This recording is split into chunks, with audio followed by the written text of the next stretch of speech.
the microphone is passed to you now. Well, hi, everybody. I'm going to share a presentation, but I just wanted to say first, thank you so much for having the courage to actually speak your stories. Pretty much where I do my job is to be able to, the ability to lift the shame and heal these experiences that people have, and to be able to get to that place where you have the resilience and the courage to work through every day and be empowered by the experience is what it's all about.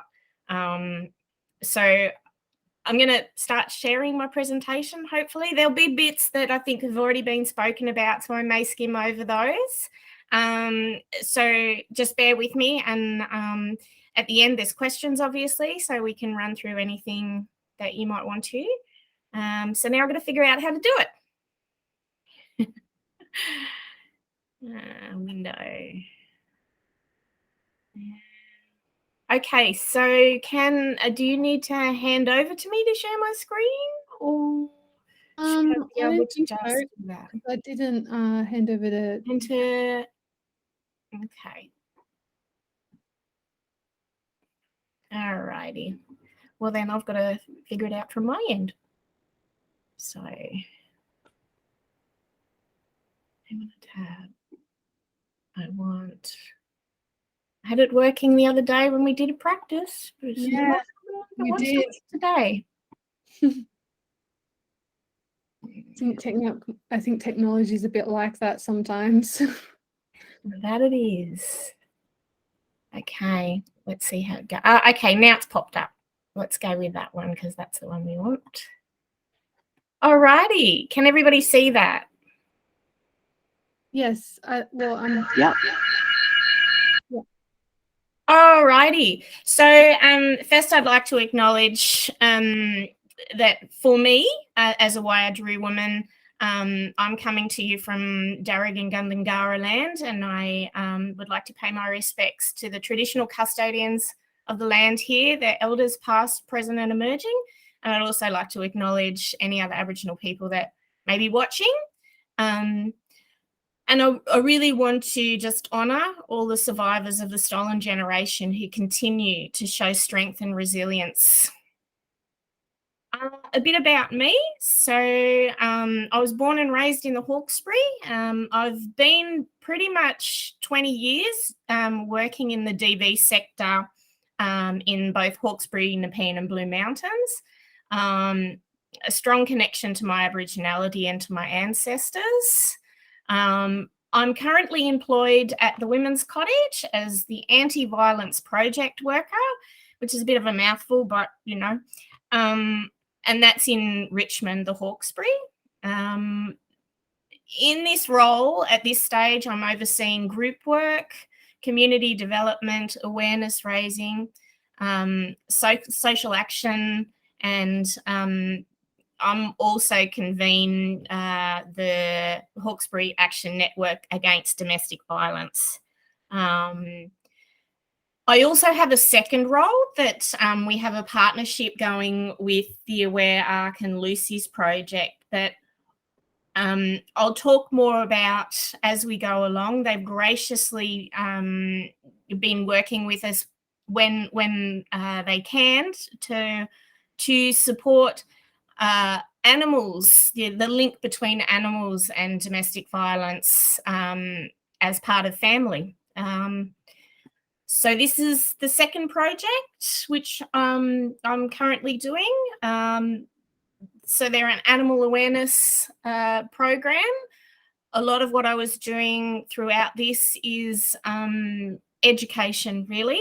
Education and building networks and partnerships within the Hawkesbury so that we can have options because when families leave the violence, often and most of the time, they have to leave their pets behind or give their pets away, both small and large. So that's quite devastating when you think about what they're leaving behind. They're starting afresh with nothing often. So I'm really grateful that I get to do that work in a rural community as well, because it is a big barrier. So the Women's Cottage, we are a crisis drop-in service prior to COVID. Up there are our open hours. So we provide support for women and children of the Hawkesbury, and that pretty much covers everything. So it's basically women and children under distress or stress. So it can be social isolation, it can be housing, but our core work is domestic violence. A lot of the things that are experienced, it tends to come back to being about domestic and family violence. So that's sort of the work that I've been doing. I did want to say, I know it's been said before, but some of the stuff is quite sensitive, and if you are feeling triggered, please take care of yourself. Feel free to, later on in the slides, there are some numbers there, and happy for anybody that needs to be contacted around that. All the numbers are there available for you. So I guess I just wanted to do a bit of an overview of domestic and family violence and abuse. So some of the key areas have already been spoken about, but it incorporates a lot of different things. So it is not just physical violence, and it's not necessarily just impacting on people. It also does impact on animals as well.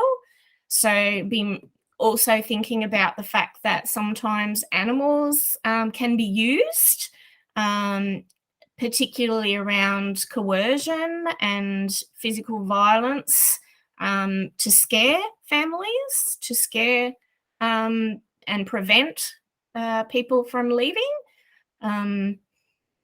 There's also cultural components as well, and religious, which isn't up there, but religious factors, all of which can be used and abused to ensure that the perpetrator is able to control without necessarily being physical. And it's a lot harder to act on and feel like you can be believed if there's no physical evidence. So yeah. And I guess in terms of White Ribbon, I'm really grateful for the opportunity to do this. Always really supportive of men standing up. I guess I've been doing this a long time, and the solutions aren't always about supporting the victims. It's also about supporting men to stand up against these things, which can be really hard. But it's really important because it affects all the women in your lives. And some of those are often a result of having had a mother that hasn't been able to stand up and walk away. So, from a cultural perspective, it's not my place to teach a boy how to be a man. It's a men's place to do that, but it's really important that we're working together to be able to raise our children in a way that creates a much healthier, happier, safe environment for everybody. And unfortunately, in our current climate, we're only just starting to have men's behavioural change programs available, which we've not had in the past. So I'm very grateful and hopeful that the raising awareness of the need to have men on board, because this is really something that permeates all areas of our community. It doesn't just impact on women and children, and impacts on the entire community in different ways. So these are the numbers that I was talking about. Please feel free to call one of them. They are all available. They're 1-800 numbers and 24-hour numbers. So if you are feeling triggered, please reach Mel, out. Sorry, Mel. I can't see the numbers. Oh, can't you? No. I just see that acknowledgement of country slide. Ah, so it's not moving through the slides. It doesn't seem to be. Sorry. That's okay. Has that changed? Can you see it now? I see your mouse moving over the acknowledgement of country slide, but that's... Well, I might end up just speaking about it because, yeah, it doesn't seem to be moving through. But is everybody grasping? Because you'll be able to put up the numbers after we've finished, haven't you? You'll be able to, yeah. So at least we'll have an opportunity at the end for questions, and then maybe we can have that slide up that you have with the numbers. Because I don't know what's going on there. Yeah, no. You can see it though. Yeah, I can see it, but nobody else can, which is, I've done a beautiful job on these slides, but nobody can see it. So that's Oh no. Are you, maybe if you stop presenting and then start presenting? Yeah, I'm going to do that right now. So is that a better view? Yeah, I can see you. It doesn't like the big presentation. So I'm sorry, people are going to have to look at all that top bit. But if everybody can see that, that's much better. Yeah, definitely. Thank you. Right. So I'll go back to those numbers. And I had a beautiful slide. This was the one I was showing when I was talking about, just the idea that men, these are all the family members that can be impacted. So, but here we go. Here's the numbers. So can everybody see the numbers now? Can everybody see that? Yeah. Yeah. Cool. All righty. Well, I'll leave that up for a bit. And I guess the next slide is a more detailed version of, this is one that we often use to unpack the different forms of coercion and abuse, and it gives some good examples. So you can actually find this online anywhere. If you just Google the power and control wheel. And the beauty of this is it also has an opposite. So it generally, when we're using this slide, there's another side that talks about respect and equality. And it's something that we often have available so that, I guess one of the things that's more well known now is the coercion and the gaslighting. And this is something that we recommend people use to be able to really hone in on some of the more subtle forms of abuse. So some examples of that are just put downs, making you feel bad about yourself, calling in names, playing mind games is sort of falling into that gaslighting stuff, humiliation, making you feel guilty and ashamed. One of the things that we really have a lot of, unfortunately, in the Hawkesbury is isolation. So it is semi-rural, there's limitations on transport. So it's quite easy to get yourself stuck in a situation where you have no car and there's no phone reception. And that's often what we see in our sort of area, is that while it doesn't seem obvious, there are certain circumstances that make it easier for people to stay trapped in an abusive relationship, because if they can't physically go anywhere and they can't call people, then they're pretty much stuck. And we have a lot of that sort of, those sort of issues, particularly in the Hawkesbury, just because of the geographical location. Minimizing, denying and blaming. using children as well. So, we have some major issues with our court system. Our court system, at this point in time, the priority is that children have access to both parents, which under normal circumstances is wonderful. But when one parent is behaving in a violent, abusive way, then, the safety and the well-being of the children does not override the right of the child to have access to both parents. So it's very common for, I guess the biggest question is, why do women not leave, or why do they stay? Often it's because it's known that the violent partner will have access to the children unsupervised, regardless of whether they stay or they go. And often women will choose to manage, mothers will choose to manage the relationship because it can reduce the risk to harm and shield children basically from the violence. So it is a very complicated situation, and it is very individual, very, very individual. It's case by case. Probably particularly male privilege is one of the things that is not well recognised in our society. Is based on a patriarchal system, which means that there are certain social norms that are barriers for women and children, and it also is an opportunity to use gender as a tactic of control and abuse.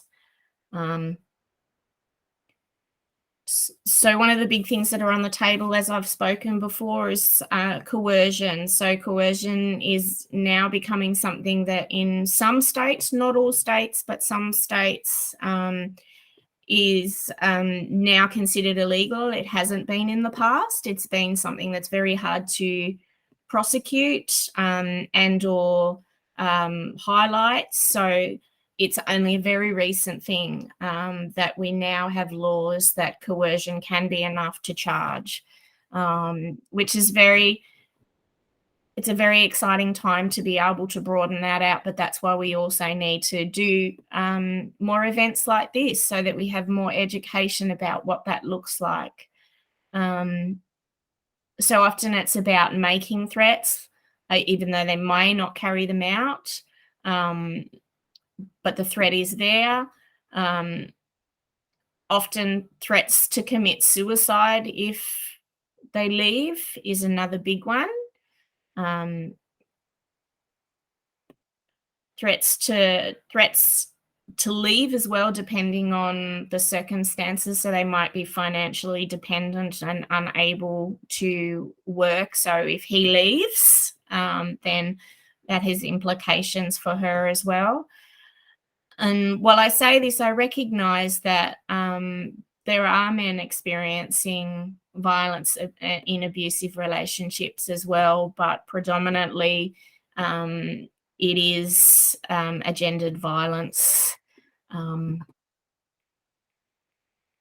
So I guess the last sort of thing that we try to educate about and get the word out as much as we can is that there is an actual cycle to the violence, that it's not just random, that there is a pattern, and knowing that pattern and being able to see that pattern for what it is often what supports people to understand what they're experiencing, be aware of it, and leave or manage it. Sometimes, as I said, there's a choice to manage the situation. It is probably statistically the most dangerous time for a woman is at the point of leaving. That is where she's at high risk of extreme violence, and often fatalities occur at that time. So this is a slide that I guess we use a lot as well, just to explain and really validate the experience of somebody who feels like in some ways they're going crazy. Often it gets to a point where they feel like they're going crazy and they don't understand what's happening to them. They feel like they can't trust their own judgment, which is part of that gaslighting and coercion, that they don't trust their own judgment. So we use this to reinforce, that their legitimate feelings, and that it is really happening. Because I guess the most common thing that I hear is, he's not all bad, or it's not all bad. We have good periods, and he's not a bad person, and that's all very true. But I guess it's weighing up, how often does it get really bad, and how often is it becoming abusive? So the explosive period is pretty self-explanatory. That's usually when there's a violent incident or an outburst. And then there will be a period sometimes of feeling sorry, getting flowers, I suppose wooing them sometimes, not all the time. Sometimes it's just brushed over as being nothing. And then there's a honeymoon period where things are much better, that they aren't as volatile, and you don't feel like you're walking on eggshells. But then it comes back around to the tension and building phase, where little things start to become a big issue, and you do feel like you're walking on eggshells, and you do feel like you don't know what's coming, but something's coming. So we often work through this with both adults and children. A lot of this can be tied into bullying behavior. And I guess that's the point that I really want to make. This is not just abuse is abuse, regardless of who's perpetrating it, how old they are. They are simply behaviors that are continuous and really harm an individual's well-being and self-worth, and are often, have long-term consequences, I suppose. Okay, so the next one. So this is where I guess I wanted to, highlight that animals are victims as well. They're often the first to be threatened. They do see the violence. I often hear women saying, well, he doesn't like men anymore, or they become overprotective.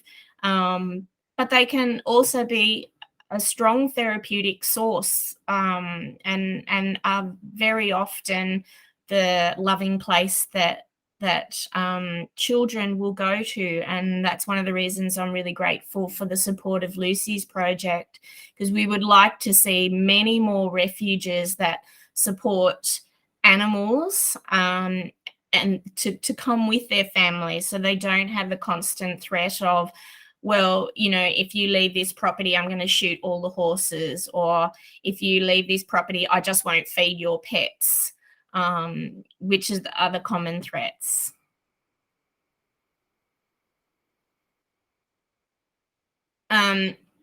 So a couple of the things that we see predominantly in rural and remote regions like the Hawkesbury are considered very high risk. When there are animals and people, are often when it's either a working farm or even a hobby farm. Small farms also can have firearms, suicide threats, and threats to kill. And that can be pets as well. So in our sort of field, any animal abuse is an indicator that there is some sort of domestic and family violence occurring. So police are often all over that if we're seeing it when they're out on calls. So I guess barriers, I mean, I've talked a bit about them as well already, but I will run through some more barriers for leaving. So I'll go through some of the ones that I have talked about. The isolating them from family and friends is often a way of controlling survivors and victims. Threats to harm family members, financial dependency.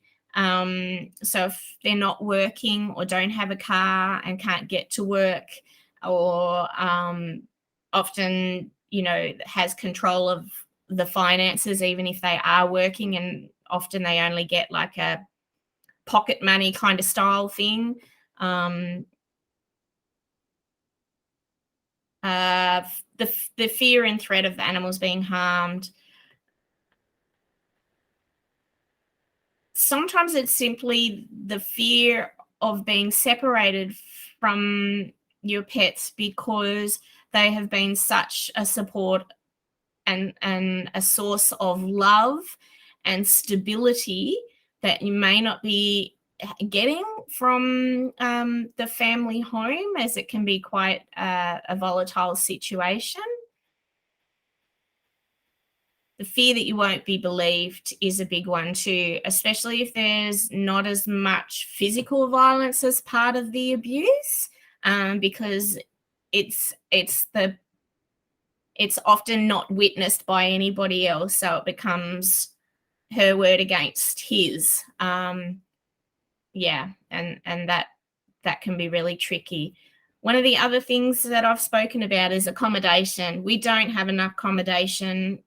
It's a competitive market. Prices go through the roof. There aren't enough spaces in refuges. Women are constantly being turned away, and children are turned away from refuges because we simply do not have enough room and enough refuges available. So it is very common for there not to be a space available in a refuge for a family that wants to flee domestic violence. They can end up being put up in a hotel for maybe 3 nights. And if a space becomes available in a refuge, great. If not, there's nowhere to go until there is a space in the refuge, which does not make families feel confident that even leaving, that they will be able to find a safe place to get the support they need. So I guess I've talked a lot about the experience of domestic violence and the work that we've been doing in the Hawkesbury.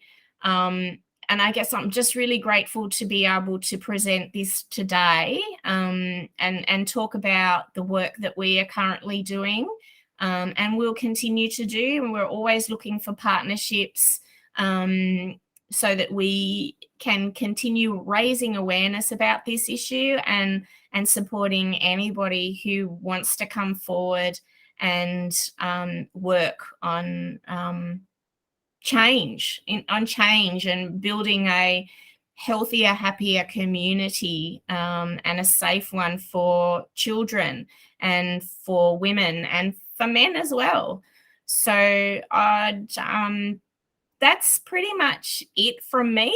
Happy to take any questions.